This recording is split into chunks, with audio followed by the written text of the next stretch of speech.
कंगना के दफ्तर पर बुलडोजर चला, लेकिन हौसला नहीं टूटा है कंगना का, क्योंकि कंगना सीधे हुकूमत से पंगा ले रही है। मुंबई में रहकर मुंबई के किंग को ही चुनौती दे रही है। कंगना ने बता दिया है कि वो मलबे पर आंसू बहाने वाली नहीं है, बल्कि उसी जगह बुलंद इमारत बनाने का इरादा है।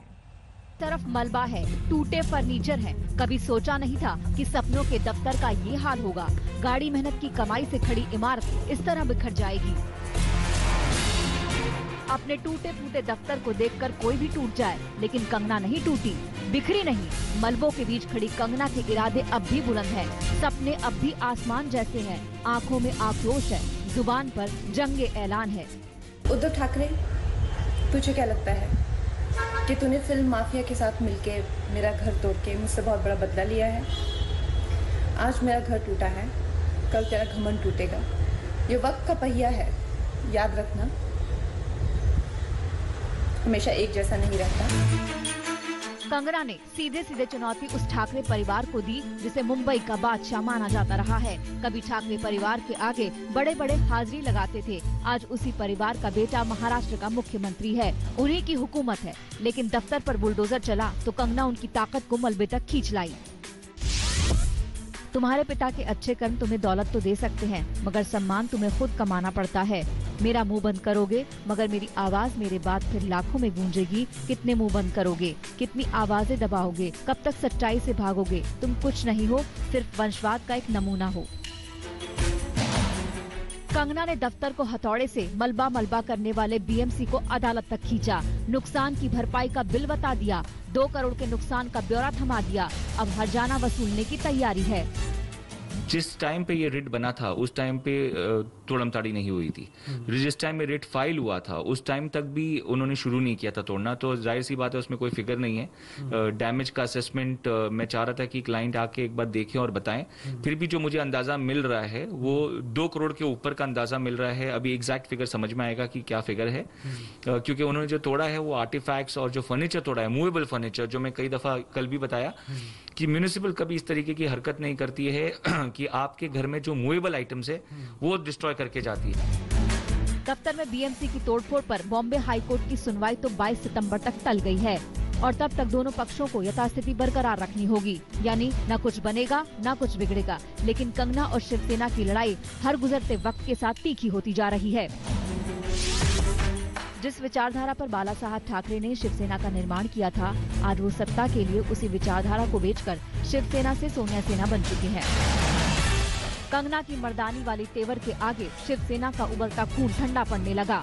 अब तो शिवसेना इस एपिसोड को ही खत्म करने में लगी है।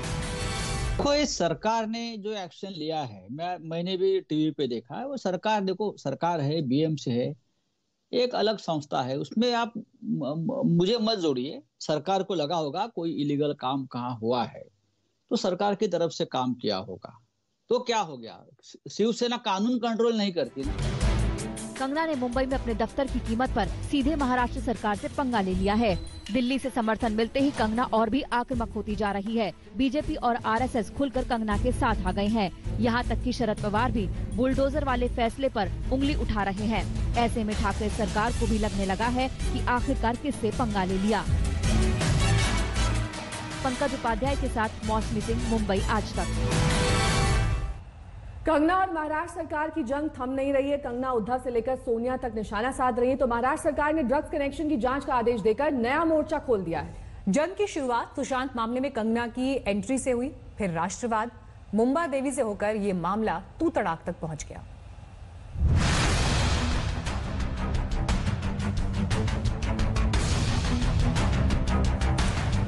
उद्धव ठाकरे, तुझे क्या लगता है कि तूने फिल्म माफिया के साथ मिलके मेरा घर तोड़ के मुझसे बहुत बड़ा बदला लिया है? महाराष्ट्र के किंग और बॉलीवुड की क्वीन की जंग में सारी मर्यादाएं टूट गईं। उद्धव ठाकरे, तुझे क्या लगता है? बात तू तड़ाक तक आ गई। सम्मानित होने का दावा करने वाले गाली गलौज वाली भाषा पर उतर आए।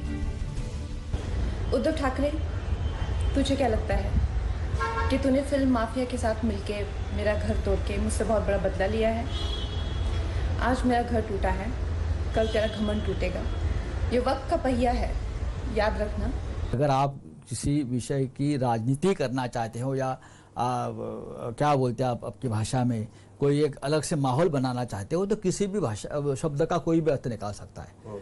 हमारे महाराष्ट्र में हम जब बात करते हैं तो हम यानी तू बहुत नॉटी है। कंगना का मुख्यमंत्री उद्धव ठाकरे का तू तड़ाक वाला बयान शिवसेना को चुभ गया।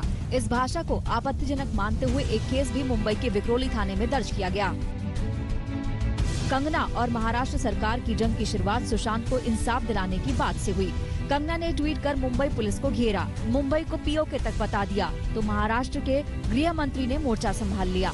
कंगना ने कहा कि अब धमकियां दी जा रही हैं, मुंबई मुझे क्यों पीओके जैसी लग रही है। इसके जवाब में अनिल देशमुख ने कहा, अगर कोई मुंबई को कोस रहा है तो उसे मुंबई में रहने का कोई हक नहीं। जंग परवान चढ़ी तो कंगना ने सीधे सीधे मुंबई आने की चुनौती दे दी। कंगना ने तारीख पहले ही बता दी तो शिवसेना ने मराठी मानुष का दाव चल दिया। कंगना ने ट्वीट कर लिखा, मैं 9 सितंबर को मुंबई आ रही हूँ, किसी के बाप में हिम्मत है तो रोक ले। शिवसेना का जवाब था, मुंबई मराठी मानुष के बाप की है, जिनको ये मंजूर नहीं वो बताएं कि उनका बाप कौन है। उद्धव सरकार को ललकारने वाली कंगना अपनी चुनौती के मुताबिक मुंबई तो आ गई, लेकिन उसी दिन कंगना के दफ्तर पर बुलडोजर चलवा दिया गया। सरकार ने बदले का ऐलान भी कर दिया। अगले दिन शिवसेना के मुखपत्र सामना ने उखाड़ लिया वाला हेडर लगाकर इसकी तस्दीक भी कर दी। वहीं दूसरी तरफ बीजेपी का दामन थामने वाली कंगना की मां ने हिमाचल से मोर्चा खोल दिया है। पूरा उसके साथ है और जितनी भी पूरी जनता है, जितना भी पूरा अपना देश है हिमाचल, पूरी उसकी पूरी जनता मेरी बेटी के साथ है। वो इसलिए है क्योंकि वो सच्ची बातें बोलती है और उसको मैंने भी ये संस्कार दिए हुए हैं कि बात बिगड़ी है तो निशाने पर अब कंगना का घर भी है। खार वाले फ्लैट को लेकर कंगना ने कोर्ट से स्टे तो ले लिया, लेकिन बीएमसी इस पर हथौड़ा चलाने की तैयारी में है। आगे देखिए कंगना की ये जुबानी जंग कहां तक पहुंचती है और सियासत क्या गुल खिलाता है। पंकज उपाध्याय के साथ आज तक ब्यूरो। नमस्कार, मैं हूं अंजना ओम कश्यप। हमें उम्मीद है ये वीडियो आपको पसंद आया होगा। लेटेस्ट खबरों के लिए यूं ही देखते रहिए आज तक और इस वीडियो के पसंद आने पर लाइक, शेयर एंड सब्सक्राइब करना ना भूलें।